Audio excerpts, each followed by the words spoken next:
حیدر ہاں جی T V سے کیسے ہیں انوار صاحب؟ امید ہے آپ خیریت سے ہیں۔ سوال یہ ہے کہ آپ نے تفصیل سے اوپننگ سٹیٹمنٹ میں یہ ساری چیزیں بتائی کتنے نکالیں، لیکن دو انتہائی خوفناک اسپیکٹس ہیں اور وہ یقینی طور پہ انٹیلیجنس ایجنسیز آپ کو رپورٹس بھی دیتی ہیں۔ ایک تو 2000 اللیگل امریکی شہریوں کے اسلام آباد میں یعنی پورے پاکستان میں ان کی پریزنس کا بھی انکشاف ہوا ہے۔ اس کے ساتھ ساتھ جو 25,000 افغان سٹیزنز ہیں جن کو ریلوکیٹ کرنا ہے یورپ اور امریکہ میں، وہ ہائیلی ٹرینڈ ہیں، فارمر انٹیلیجنس آپریٹیوز ہیں، فیسیلیٹیٹرز ہیں، اور رپورٹس یہ ہیں کہ پاکستان کی سلامتی کو ان سے بھی خطرہ ہے، اس لیے کہ وہ انتہائی مشکوک سرگرمیوں میں۔ اس حوالے سے امریکہ کا پاکستان کے اوپر بے پناہ دباؤ ہے۔ وزیر خارجہ کو کالز آئی ہیں اور دیگر سیکیورٹی اداروں کے سربراہوں کے ساتھ امریکی رابطے میں، آپ سے ڈونلڈ صاحب مل چکے ہیں۔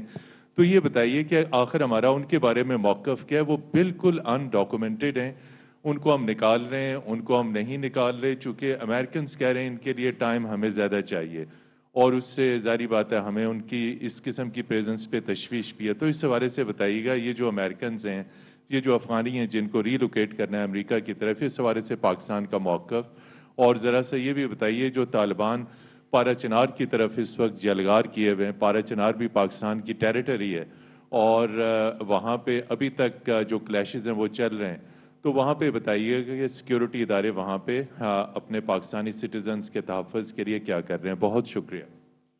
ایک تو جی جو تعداد آپ کو بتائی جا رہی ہے، پاکستان کے اوپر کسی قسم کا کسی کا کوئی دباؤ نہیں ہے۔ یہ ایک اپنے ذہنوں سے نکال لیں کہ پاکستان پہ امریکہ یا کوئی اور ملک دباؤ ڈال سکتا ہے۔ کیوں دباؤ ڈالے گا اور کیسے ڈالے گا؟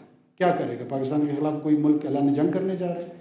یہ مجھے سمجھ میں نہیں آتی ہے کہ ہمارے جو مختلف حضرات ہیں ان کے ذہنوں میں اس طرح کے سوالات کیوں ابھرتے ہیں۔ کئی ممالک جیسے ہم مختلف ممالک کے ساتھ درخواست کرتے ہیں، ان کو ریکویسٹ کرتے ہیں، اسی طرح باقی دنیا کی بھی ہمارے پاس ریکویسٹ آتی ہیں۔ ان کی ریکویسٹ کو پاکستان کے حوالے سے دباؤ کا نام دینا میرے خیال میں تھوڑی سی جاتی ہے۔ پاکستان نہ کسی کا دباؤ لیتا ہے، نہ پاکستان کسی کا دباؤ لے گا۔ 25,000 افراد، 33,000 افراد، 50,000 افراد ہائیلی ٹرینڈ ہے، نان ٹرینڈ ہے، ان میں سے کوئی نان ڈاکیومنٹڈ نہیں ہے۔ یہ وہ لوگ ہیں جو کہ طالبان کے ٹیک اوور کے بعد افغانستان چھوڑ کر آ گئے، اور بہت زیادہ امکانات اس بات کے ہیں کہ اگر ان کو واپس بھیجا جائے گا تو ان کی جانوں کو خطرہ ہے۔ یہ کامن سینس کی بات ہے۔ ان لوگوں کا ڈیٹا بیس پاکستان کے پاس بھی موجود ہے۔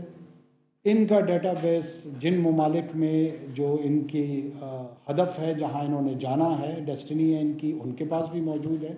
یہ ساری ہمارے ساتھ شیئر ہوتی ہیں، اور پاکستان مختلف مغربی ممالک کے ساتھ معاونت میں ہے۔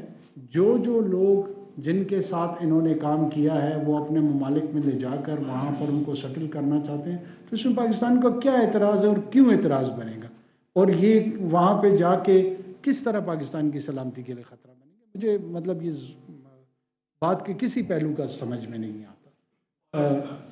پاڑا چنار میں انشاءاللہ وہ صوبائی حکومت کو انسٹرکشنز ہیں، اس طرح نہیں ہوگا کہ پاڑا چنار نہیں، 1 انچ پہ بھی ہم ان کو انشاءاللہ کسی بھی قسم کی کارروائی کی اجازت نہیں دیں گے۔